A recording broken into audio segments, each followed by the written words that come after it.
First of all, Fred, nice to have a catch-up with you at a time when results have certainly improved for everybody at the football club. How satisfying is that, first of all? Yeah, obviously you can't beat winning, can you? We lost 5 games this year, so we had a really good run, draws, bit of luck with a few of the games where we could have won, a bit of luck. And I say, obviously 3 great wins gives you a good atmosphere around about Christmas time. As you mentioned, 3 outright wins and a Papa John's penalty shootout victory. The other thing that's not crew-like is that I think they haven't conceded a goal in over 6.5 hours of football. Again, how satisfying is that for the work that's put out on the training ground? Yeah, I mean, that's one of my big bedbugs, bearers since I've been here for 7 years, because it's always about attacking, but obviously being a goalkeeping coach, it's about clean sheets for me. When I was at Bolton with Sam, it was always about 1-0 wins. Nothing better than a 1-0 win. You've kept your clean sheet, you've won, good team performance, which obviously on Saturday against Swindon was great, because obviously, normally the crew sides in the past have folded. I think that was a great result on Saturday. That was back against the wall. Arthur's helped us out. The defence come on, Rod MacDonald, and it's a good result for us. I think, if my memory serves me right, probably 7 to 8 seasons now that you've been here at the football club. Of course, you've worked with a lot of the goalkeepers for a very long time. But turning the clock back of where you are today, up to date, what's changed for the goalkeeping coaches? Not a lot, really. I mean, I just do the same stuff I used to do with Bolton.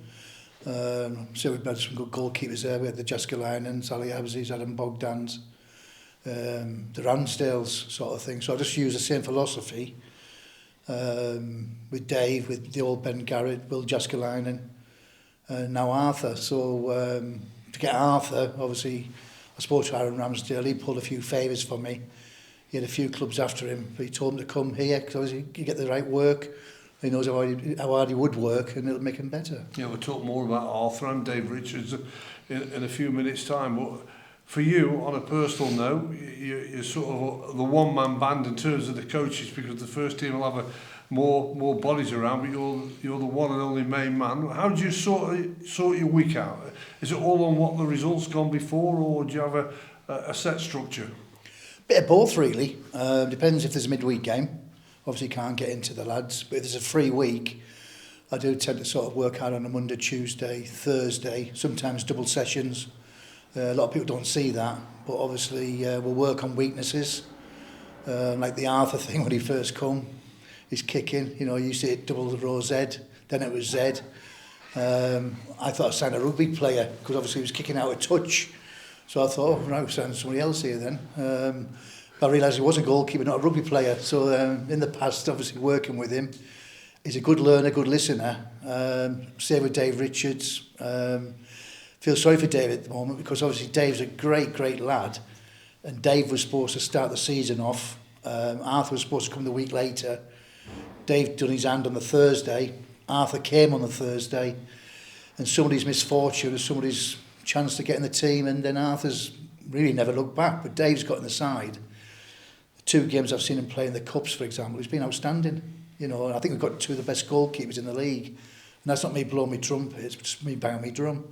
And you've got a few strings to your bow as well, Fred. I'm a bit of a violinist, right. No doubt about that one, but just sticking with Dave Richards, when that injury came about, I think you introduced a new type of glove, didn't you, for him? Yeah, thinking out loud to myself, I just sort of cut the glove right down the middle, spent half the night sewing them together, ended up getting a needle stuck in my hand 2 inches into the fingers. So you're not going to a sewing shop, that's not one of the things you want to start No, I just stitched myself up really by doing it. So what I got it in, and I didn't realise the needle was like 3 inches in, and I had to have an operation and get knocked out to pull it out. But there's the things you do for the keepers, isn't it? So then eventually I got the gloves made in Pakistan, and Dave's been wearing that glove ever since. Well, the things you do for the keepers is no doubt about it. The time that you've been here, we've mentioned Ben Garrett, we've mentioned Dave Richards, Will Jaskalainen, and now Arthur Okonkwo. There must be a lot of good feeling that you've seen them have good careers and play a lot of football league games, all under your sort of guidance. Well, I think Arthur, when he first spoke to him, we did a WhatsApp call with him. And he had a few clubs after him, League One, League Two and a Championship. So I spoke to Aaron Ramsdale, who I've trained since he was 10, and asked him to put a few favours. And he said to Arthur, look, if you go there, he'll work you out, he'll get you into shape. He'll do. I didn't realise how much work was to be done. And that's not being awful to Arthur. Spoke to the Arsenal goalkeeping coach. He said, do what you want. I used to watch you at Peterborough, so I know all about your background. If you want to change anything with Arthur, you've got a free rein. So been working on his kicking, been working on his start position, getting him go a bit deeper. So I think when we played against Rochdale, he was coming 6-7 yards trying to pull a save off, which he said he was used to at Arsenal because they wanted to use his frame. And I said, come deeper, more reaction time. And I think you saw against Colchester, he pulled that great save off down to his left, which he wouldn't have pulled off against Rochdale. It would have been a goal. So he does learn, does listen. You might see him doing a bit of stride pattern on his goal kicks, disguising it, 4 steps back, 2.5 to the side. And now he just kicks the ball out every now and then. But when he does catch it, wouldn't be surprised if he scored one day. But for somebody like Arthur, who's been brought into the first team squad by Mikel Arteta down at Arsenal and to come out of London up to Crewe in League Two, it's a big thing for him. So there was always going to be a few weeks of sort of bedding in. But how good can he be, Fred? Well, when you say bedding in, I did say to him, I'll be your new dad, because obviously he's never been away from home. And I always look after the keepers, so I was doing a bit of food for him. He was ill last week. I went and did some shopping for him, knocked on his door, there's your food. I think he was quite surprised. I think his dad was quite happy with that, because his dad said, you wouldn't get that anywhere else apart from English people doing it. So he does realise that I do care about them. Even with Dave, any young goalkeeper, that any problem they've got, if they go on a lift or anything they need doing, you're not just a goalkeeping coach, you actually become their father, best mate, anything they want to do, you bring them up. But going back to what could Arthur be, I think the world's his oyster, really. He could go on and be whatever he wants to be. Let's get right up to date then. It's FA Cup weekend. You've been around that FA Cup for many, many years. People say it was sort of losing its shine, but I think it's come back because there's been certain results where the lower league clubs have ditched out the professional clubs. Yeah. Do you still get that feeling at FA Cup weekend? You can't beat the FA Cup, can you? The Carling Cup, the Papa John's, still good trophies, gives a few blood for young players. But I think the FA Cup, it's special, isn't it? Look at the World Cup, the Japans, Saudi Arabia's beating the big boys.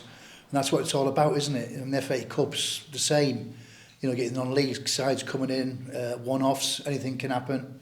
And it does say, it is a big thing for you. It gives you away from the Football League, a bit of a breather. And also you're testing yourself against a team above yourself. So it's, looking forward to it. And of course, when you do get through that first round, which Crewe failed a few occasions, but they have got through it now, everybody's hoping that, the third round awaits because the big boys are in. Yeah. Look at the Carling Cup was it last year we played Leeds? And, you go there and we showed ourselves against them. And I think it was 3 late goals late on. So, yeah, against the big boys, if you can get into like a Man United, your Liverpools and whatever, financially the club would be... Look at your Burtons and how they actually had a couple of good runs against Man United, and it put the club on the feet, didn't it? Made them sort of, financially better off. So, despite a long career, you've still got the bit between your teeth, Fred? Yeah, I've been involved football. I packed in when I was 32, playing. I think I'm a better goalkeeping coach than I was a player. I had a good career, 500 league games, Darlington, Everton, Peterborough, Luton, Birmingham. Pop music. So obviously it's and I've obviously been coached since I was 32 to 59 now, and I still feel young, fresh. Getting the goalkeepers in, seeing Aaron Ramsdale in with the England squad and things like that, and Senny, who was at Senegal, he's from our Swiss goalkeeping camps. It just gives you, you just want to keep going as long as you can, and produce the goalkeepers. And when you see the lads doing well, like your Daves and Arthurs, it's great for you.